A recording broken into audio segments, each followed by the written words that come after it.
ঢাকায় ব্যস্ত সময় পার করছেন যুক্তরাষ্ট্রের দক্ষিণ ও মধ্য এশিয়া বিষয়ক সহকারী পররাষ্ট্রমন্ত্রী পল কাপুর। দুদিনের সফরে আজ পররাষ্ট্রমন্ত্রী ডক্টর খলিলুর রহমানের সঙ্গে দ্বিপাক্ষিক বৈঠক করছেন তিনি। সকালে পররাষ্ট্র মন্ত্রণালয়ে এই বৈঠক অনুষ্ঠিত হয়। এ সময় দ্বিপাক্ষিক বাণিজ্য, বিনিয়োগ, জ্বালানি নিরাপত্তা এবং ঢাকা ওয়াশিংটন সম্পর্ক উন্নয়নের নানা দিক নিয়ে আলোচনা হয়। একই সাথে আঞ্চলিক স্থিতিশীলতা ও পারস্পরিক সহযোগিতা বৃদ্ধির বিষয়েও গুরুত্বারোপ করা হয়।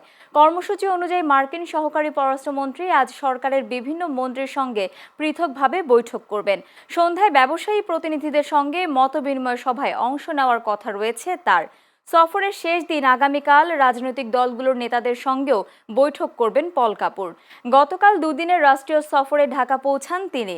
ডোনাল্ড ট্রাম্প দ্বিতীয় মেয়াদে যুক্তরাষ্ট্রের প্রেসিডেন্ট নির্বাচিত হওয়ার পর বাংলাদেশে এটিই মার্কিন প্রশাসনের প্রথম উচ্চ পর্যায়ের সফর।